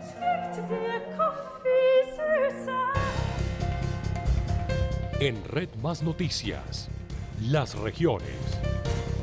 7 de la mañana, 23 minutos. Continuamos por las regiones de nuestro país. Iniciamos este recorrido ahora por el departamento de Antioquia. Triste noticia, en la UCI está un niño de 8 años que resultó herido luego de una pelea con su hermana de 13 años. Esto ocurrió en Segovia, en el departamento de Antioquia. Santiago Campo, nuevamente con usted, adelante. Jenner, televidentes, buenos días. Consternación no solo en el municipio de Segovia, nordeste antioqueño, sino también en todo el departamento del país, pues estos dos hermanos de 13 y 8 años estaban peleando solos en su casa y a cuchillo. Así afirma la policía, quien llegó al lugar, y afirma que tanto el menor de 8 años está en una unidad de cuidados intensivos de la ciudad de Medellín, específicamente en el San Vicente Fundación, donde tuvo que ser intervenido quirúrgicamente, mientras que su hermana se encuentra en un centro hospitalario del municipio de Segovia. La Policía Nacional informa los hechos ocurridos en el municipio de Segovia, donde resultaron lesionados con arma blanca 2 menores de edad. Gracias a la oportuna información de la comunidad, la policía hace presencia en el lugar, encontrando un niño de 8 años y una niña de 13 años, quienes estaban solos en su residencia y se han agredido entre ellos. El niño, por la gravedad de las heridas, fue remitido a la ciudad de Medellín y la niña fue atendida en el hospital de Segovia. La Policía de Infancia y Adolescencia, en compañía de la Comisaría de Familia, realizan el acompañamiento para el restablecimiento de los derechos de estos menores de edad. Por su parte, el ICBF confirmó que va a hacer un acompañamiento psicosocial tanto a los menores como a sus padres de familia. Igualmente estudiarán para restablecer los derechos de estos a sus padres. No solo ese jalón de orejas para ellos, sino también para todos los padres del país, para que estén muy pendientes de los menores de edad y no los dejen solos, y que en vez de estar peleando con cuchillos y demás, sea el diálogo la solución de los problemas. Con esta información me despido de la capital de Antioquia. Informado para Red Más Noticias, Santiago Ocampo Ciro. Santiago, gracias. Buenos días. Durísimo el relato que usted nos trae hoy de lo que pasó con estos pequeñitos y sí tiene que servir para hacer un nuevo llamado de atención acerca de la importancia de proteger y de cuidar a nuestros menores. En el Valle del Cauca, entre tanto, siguen las emergencias por el invierno. 200 familias se vieron afectadas, esto en Bugalagrande, por cuenta de la creciente del río. Ángela Collazos, buenos días. Y lo más complicado del asunto es que dice el IDEAM que va a seguir lloviendo. Hola, ¿qué tal? Muy buenos días para usted y para los televidentes. Yo los saludo nuevamente desde una Cali lluviosa el día de hoy y hay que decir que la temporada invernal continúa causando estragos aquí en el departamento. Este fin de semana la situación más compleja se vivió en el centro del valle, especialmente en los municipios de Tuluá y Bugalagrande, donde se presentaron crecientes de ríos. En el caso de Bugalagrande fue el caso más difícil, ya que afectaron a unas 170 familias, puentes vehiculares, puentes peatonales resultaron afectados y es por eso que la Gobernación del Valle los visitó y les llevó ayudas humanitarias, mercados, colchonetas para esta población afectada. Escuchemos lo que dijo Jesús Antonio Copete, quien es el secretario de Gestión del Riesgo del departamento. Hemos tenido un departamento con más allá del 70% de afectaciones, especialmente en vías terciarias. Hemos tenido bastante pérdida de bancadas, cultivos, inundaciones, tenemos afectaciones de viviendas. Es una situación bastante complicada, lo cual está llevando a la Secretaría en pensar en hacerle llegar a la señora gobernadora para que sea firmada por ella la calamidad pública del departamento. Como ha dicho el secretario de Gestión del Riesgo, es muy probable que se decrete la calamidad pública en todo el departamento. Hay que recordar que 85% de las vías terciarias del Valle del Cauca se encuentran en este momento en muy mal estado debido a los deslizamientos. A 8 municipios ya se les ha entregado también ayudas humanitarias y hasta el momento lleva 7 víctimas la temporada invernal aquí en el Valle, contando las 2 personas, las 2 mujeres, la madre y su hija, que fallecieron en zona de Ladera de Cali. Con esta información yo me despido desde la capital del Valle. Informó para ustedes Ángela Collazos, Red Más Noticias. Feliz día. Feliz día para usted, Ángela. Gracias. Mañana nos vemos muy temprano con más información desde el Valle del Cauca. 7 de la mañana, 28 minutos. Noticias en Barranquilla, donde las autoridades han desmantelado una multitudinaria fiesta en una discoteca. Increíble. Siguen estos casos. Kimberly Martínez, buenos días. Jenner, televidentes, ¿qué tal? Muy buenos días. Pues la indisciplina social vuelve a ser noticia en Barranquilla. En las últimas horas se conocieron los videos de una mega fiesta, como usted lo decía, una COVID fiesta que se estaba desarrollando al interior de una reconocida discoteca ubicada al sur de la capital del Atlántico. Allí más de 200 personas aglomeradas y sin cumplir ninguna medida de bioseguridad estaban disfrutando de esta fiesta hasta que llegó la Policía Metropolitana de Barranquilla, que tuvo que intervenir la fiesta, sacar a los rumberos y sellar el establecimiento temporalmente. La Policía Metropolitana de Barranquilla, en compañía de la patrulla COVID de la Alcaldía Distrital, realizó la suspensión inmediata de un establecimiento ubicado en la carrera 21 con calle 47C del barrio El Carmen, donde había una aglomeración de personas consumiendo bebidas embriagantes, violando todas las medidas sanitarias del COVID-19 adoptadas por las autoridades gubernamentales y distritales.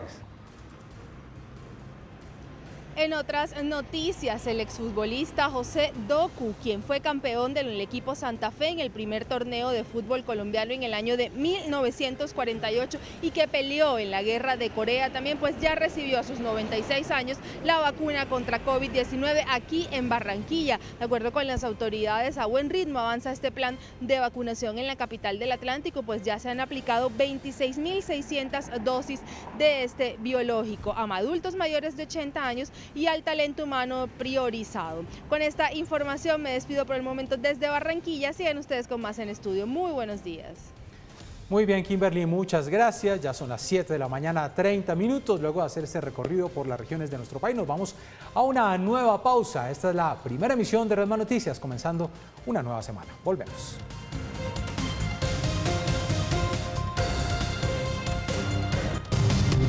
El comentario de Mauricio.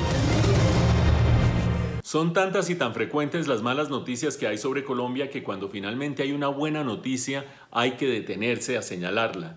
Estoy hablando ni más ni menos que algo que sucedió al final de la semana pasada y fue una decisión de un tribunal de arbitramiento internacional alrededor de temas de inversión que falló a favor de Colombia y en contra de Gas Natural Fenosa, que hoy se llama Naturgy, en una demanda que este Gas Natural Fenosa había puesto contra el Estado colombiano alrededor del caso de Electricaribe. Ustedes recordarán, estamos en el año 2016, terminando el año 2016, y el Estado colombiano decide intervenir Electricaribe, la Superintendencia de Servicios Públicos. ¿Por qué? Por un pésimo servicio que se le estaba presentando a los usuarios, porque la empresa estaba colgada en los pagos que tenía que hacer a sus acreedores, porque se presentaba un inmenso riesgo de que hubiera una especie de caída de castillo de naipes por los no pagos y por el mal servicio que estaba prestando Electricaribe en ese momento. ¿Cuáles eran los argumentos de la empresa? Ustedes lo recordarán. La empresa decía, a nosotros no nos están pagando adecuadamente los clientes, por lo tanto no tenemos dinero suficiente para hacer las inversiones, no podemos prestar bien el servicio. En esa especie de huevo, gallina, se terminó enredando Electricaribe y el Estado colombiano decidió intervenir.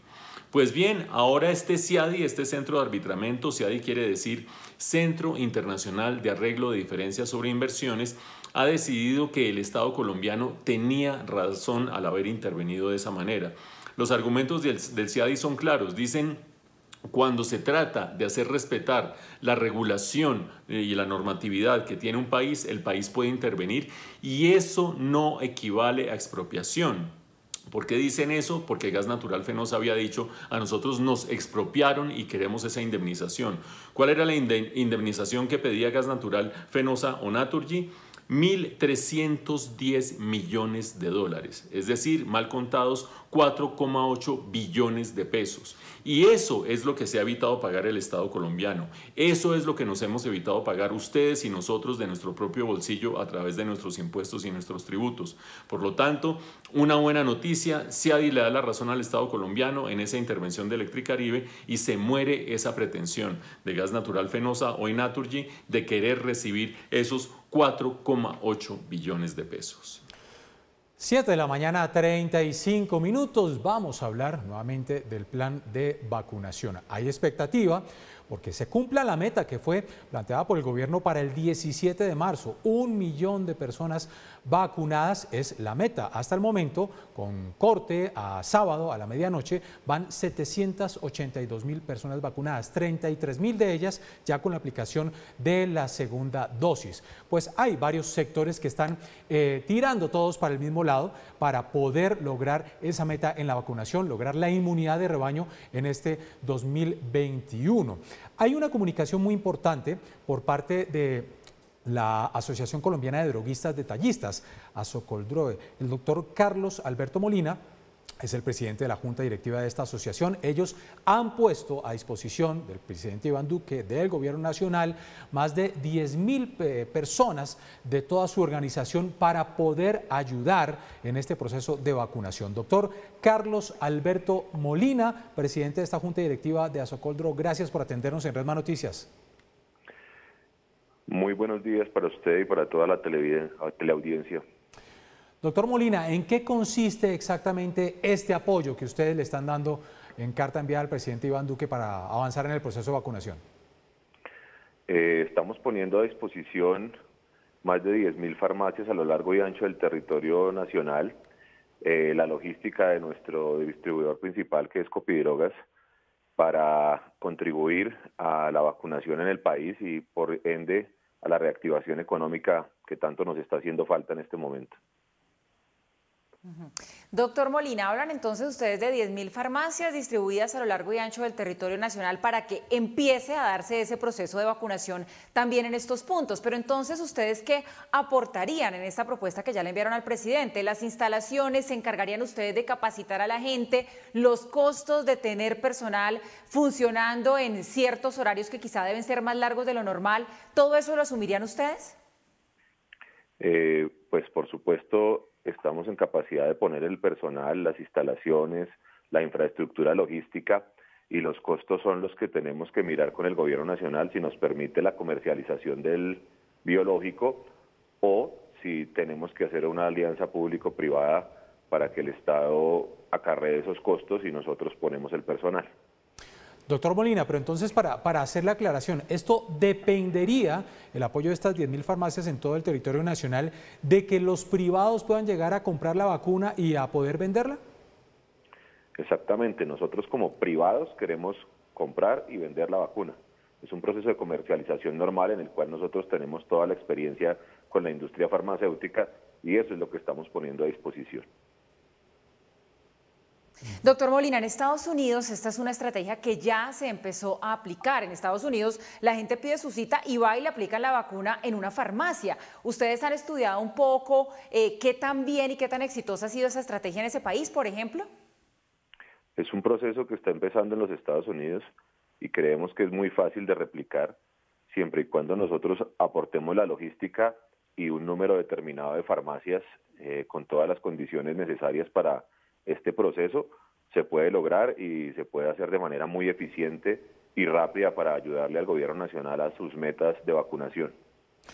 Doctor Molina, ¿cómo funcionaría esta alianza público-privada? Si bien en algunos países, como usted nos acaba de decir, en los Estados Unidos, empieza a funcionar desde lo privado, acá algunos sectores han dicho, bueno, pero ¿cómo van a llegar los privados a, perdón la palabra, lucrarse de una infraestructura que es pública para poder aplicar la vacuna? ¿Cómo sería esa alianza? No, aquí hay dos cosas. Una cosa es la infraestructura pública, que es la que está funcionando en el momento. Ustedes mejor que nadie conocen las cifras de vacunación en este momento en el país. Y otra es, si los privados lo asumimos, pues tendríamos que entrar a que la vacuna sea comercializada en un proceso natural de oferta y demanda. Doctor Molina, pero entonces para que esta propuesta se aprobara, ¿solo se necesita que el presidente diga que sí o esto necesitaría que se surta un trámite adicional? Hay una mesa de trabajo planteada por la ANDI y el Gobierno Nacional para esta semana. Nosotros estamos pidiendo que nos inviten. Los que tenemos la experiencia en comercialización de medicamentos, por supuesto, somos nosotros. Queremos participar de esta mesa, poner la infraestructura a nuestra disposición del Gobierno Nacional y ellos ponen las condiciones. Nosotros simplemente somos un intermediario entre el pueblo colombiano y la vacuna. Doctor Molina, ¿y cuándo cree usted, de acuerdo a estas reuniones que se han venido dando con el Gobierno Nacional, que los privados ya puedan empezar a comercializar la vacuna? Lo que ha dicho el ministro de Salud es que estamos terminando etapa 1, vamos a iniciar etapa 2, 75 a 79 años, y la luz que dejó ver el ministro es que, claro, tendremos una posibilidad de que los privados hagan esa labor, pero sería hacia la etapa 5, es decir, esto todavía se demora. La demora es que ellos den la autorización. Si a nosotros nos autorizan entrar a negociar con la industria farmacéutica, esto podríamos tenerlo mucho más rápido. Ahora, ¿a qué población aspiramos nosotros a llegar? Queremos vacunar a las empresas, a los empresarios, a su personal, para contribuir con la reactivación económica. Nosotros somos conscientes de que esta vacuna debe tener un costo, y ese costo estoy seguro que los particulares estarían dispuestos a pagarlo para poder abrir sus empresas de manera normal y obviamente contribuir con la reactivación económica del país. Doctor Molina, pero entonces usted hace ahí una aclaración que es importante. ¿No abrirían ustedes estos puntos de vacunación para la población en general, sino para los empleados de esos privados que compren la vacuna para comercializarla en el país? Y esto se lo pregunto porque una de las preocupaciones que tiene el gobierno es que si se abren esas posibilidades, pues el proceso de vacunación deje de ser equitativo y se vean favorecidos pues aquellos que tienen el presupuesto para comprar las vacunas o que no se distribuyan igual en todo el territorio nacional, que algunos terminen privilegiados. Lo que usted nos está diciendo es que ustedes abrirían estos puntos para los privados que compren las vacunas para su gente, para la gente de esas empresas. Paula, hay que entender una cosa, el gobierno nacional está haciendo un esfuerzo muy grande para que la vacuna sea entregada de forma equitativa, pero ellos no tienen la infraestructura ni la capacidad para llegar a todos los 50 millones de colombianos de una forma rápida y oportuna. Lo que nosotros estamos ofreciendo es la posibilidad de que cualquier persona en el país pueda comprar la vacuna. Esto obviamente obedece a un factor económico, pero pues si yo como empresario veo que puedo vacunar a mis empleados y puedo reabrir mi empresa, pues creo que estaría dispuesto a asumir el costo de la vacuna, no de manera discriminatoria, sino de una forma más rápida para que mi empresa pueda volver a funcionar. Acuérdese que del sector privado depende el país entero. Si nosotros no generamos una reactivación económica pronto, el hambre que le aquejará a este país es muy grande. Ahí está entonces la aclaración, la posibilidad para que cualquier persona que quiera comprar su vacuna y aplicársela, pues lo pueda hacer a través de este mecanismo, o también para que los empresarios lo puedan hacer comprando un número de vacunas y aplicándolas a su personal para que la economía se reactive. Doctor Carlos Alberto Molina, presidente de la Junta Directiva de Asocoldro, gracias por atendernos en Red Más Noticias y estamos muy pendientes entonces a qué decisión se toma más adelante por parte del gobierno. Muchas gracias a ustedes, un feliz día.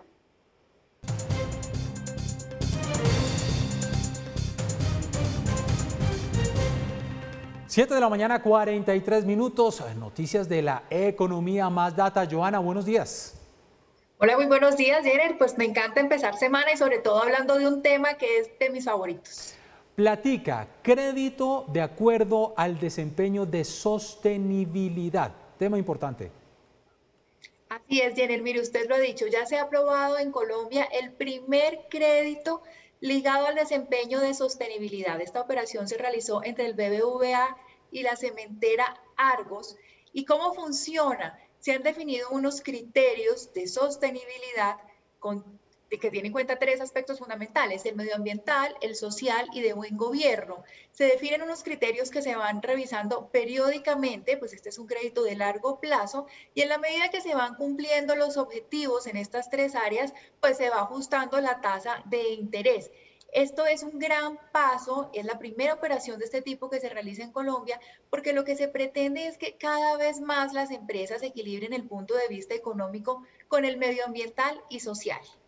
Joana, muchas personas nos ven, dicen de pronto, oiga, yo quiero acceder a ese crédito, pero ¿qué es eso de sostenibilidad?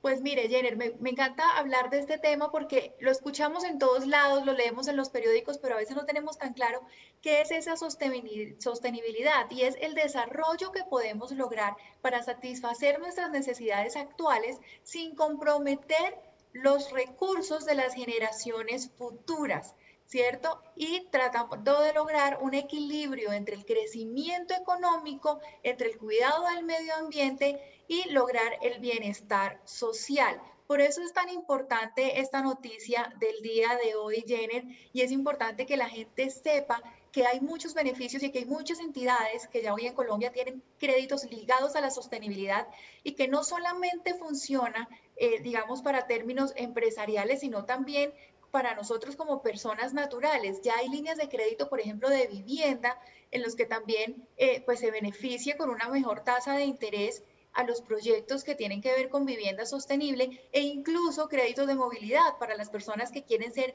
amigables con el medio ambiente y que quieren empezar a movilizarse en vehículos eléctricos, no solamente carros, sino también incluso patinetas. Esto es muy importante, Jenner.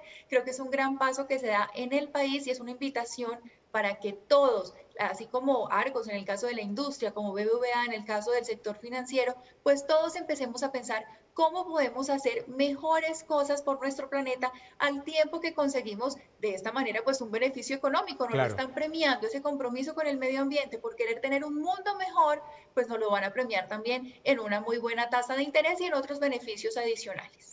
Pues muy bien, Joana, de verdad, buena noticia, no solamente para las empresas, sino también para las personas naturales que quieran acceder a estos créditos. Joana, feliz lunes, nos vemos mañana. Así es, nos vemos mañana con más data y recuerden que si ustedes quieren estar al día con toda la información económica y financiera, pueden visitar www.dataifx.com. Que tengan un feliz día y una feliz semana.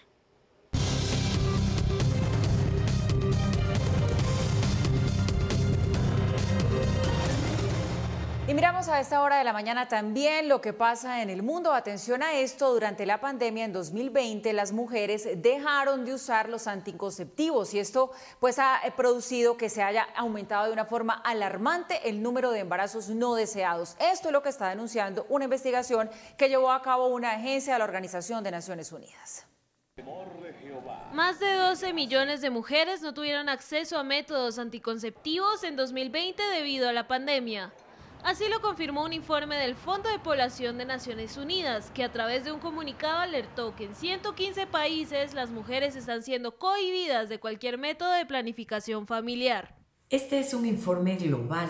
En la actualidad no tenemos un análisis específico para Colombia, sin embargo, estamos trabajando en ello, tenemos ya alguna información y esperamos poder compartirla en unos meses. Las cifras indican que esta situación derivó en 1.4 millones de embarazos no deseados, afectando además la salud sexual y reproductiva de otros miles de millones de mujeres en el planeta.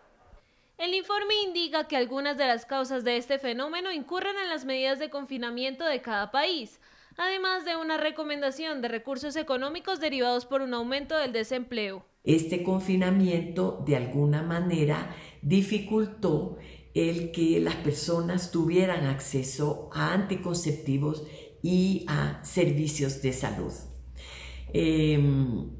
Es necesario poner otro tema en la balanza, y es el tema del incremento de las violencias basadas en género, entre ellas la violencia sexual, y su no atención que puede implicar un efecto en el tema, por ejemplo, de la fecundidad no deseada por la no atención oportuna de estos casos. Abril y mayo fueron los meses donde en países de ingresos medios y bajos fue posible evidenciar más a fondo este fenómeno, mientras que en países de ingresos altos las tasas de natalidad fueron más bajas. En términos de atención médica y los acompañamientos relacionados con la salud sexual y reproductiva, desde que fue detectada la pandemia, la media de atención bajó a 3.6 meses. Esto debido a que los centros sanitarios priorizaron el tratamiento de casos por COVID-19.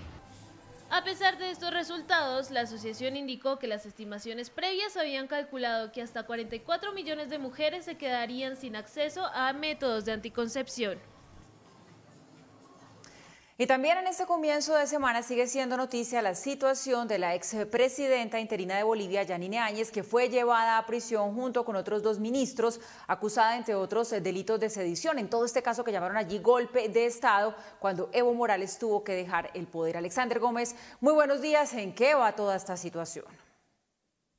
Buenos días. Tras más de 8 horas de audiencia, durante la noche del domingo, la jueza Regina Santa Cruz determinó una medida de prisión preventiva durante 4 meses para la expresidenta de Bolivia, Yanine Áñez, y los exministros de Justicia Álvaro Coimbra y de Energía, Rodrigo Guzmán.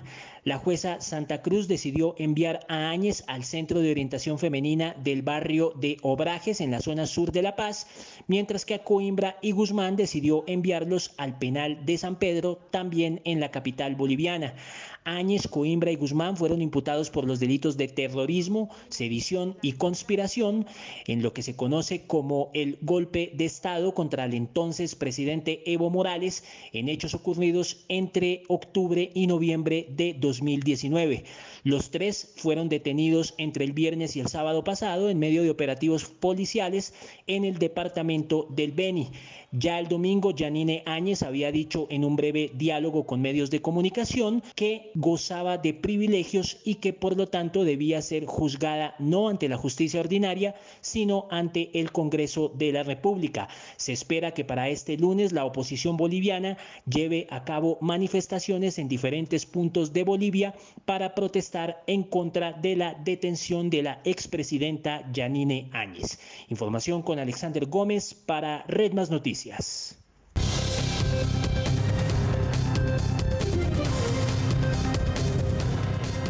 7 de la mañana, 52 minutos. Noticias en la capital, porque al parecer la policía ya tiene pistas que permitan identificar, dar con la captura del sicario que asesinó a un comerciante en el centro comercial San Andresito de San José.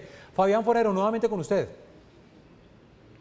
Buenos días, Jenny televidentes. Sí, mire, las autoridades, la policía ha hecho todo el barrido de las cámaras de seguridad del sector del centro comercial Puerto Príncipe, en el sector de San Andresito de San José.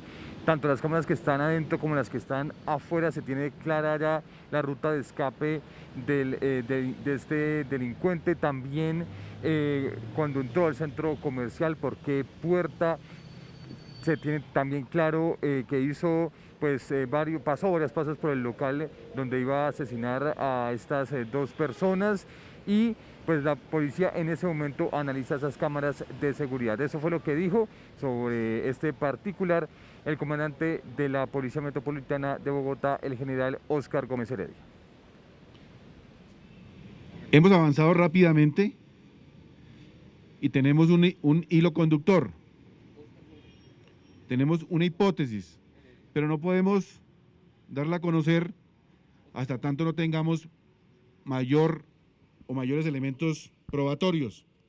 Pero lo que sí les quiero decir es que avanzamos muy rápidamente, tenemos una hipótesis muy concreta, sin embargo estamos ofreciendo hasta 10 millones de pesos para la persona que nos suministre información, que nos permita identificar al criminal.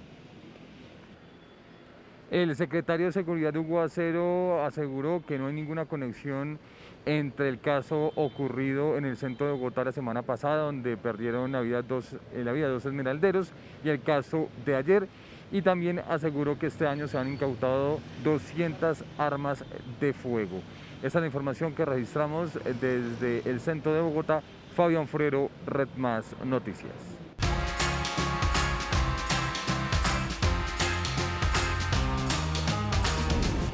Nos encontramos de nuevo, seguimos hablando de entretenimiento y de los premios Grammy, porque también había sido muy comentada la nominación de Cultura Profética en la categoría Mejor Álbum de Rock Latino, Urbano o Alternativo. Y es que ellos ya llevan 25 años de trayectoria musical y este álbum por el cual estaban nominados, llamado Sobrevolando, esperó 9 años para ver la luz, pero adicional a eso hay que decir que es un trabajo independiente. Pues hablamos con ellos sobre esta buena noticia de la nominación, pero además sobre este nuevo video que nos presentan con la canción y Herida Mortal. Siempre nosotros tratamos de llevar un poquito de esta pequeña isla del Caribe, donde quiera que vamos, especialmente en los videos, ¿verdad? Que compartan y vean el hermoso pedazo de tierra que tenemos acá. Y nada, acá cuando quieran, cuando gusten, aquí, bienvenidos todos. Bienvenidos todos a la Isla del Encanto, a Puerto Rico. Ahí estaba entonces el guitarrista, pero también el encargado de los teclados, el pianista, estaba con nosotros para conversar justamente sobre lo que quieren plasmar en esta canción, con este título tan particular que, como todas sus canciones, nos llena de amor para causar una herida mortal.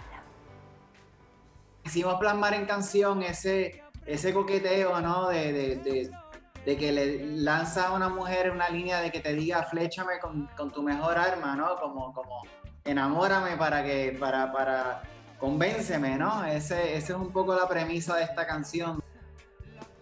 Y el adelanto de lo que viene es lo más importante, porque 25 años de carrera no se cumplen todos los días y cada día seguramente ellos están trabajando para sorprender a su público.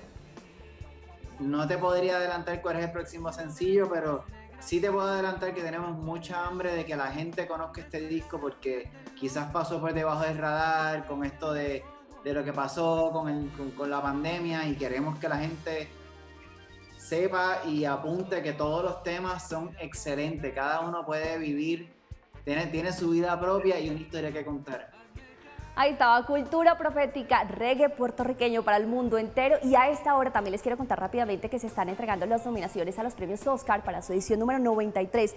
Priyanka Chopra y Nick Jonas son los encargados de compartir quiénes serán los preseleccionados para estos premios Oscar.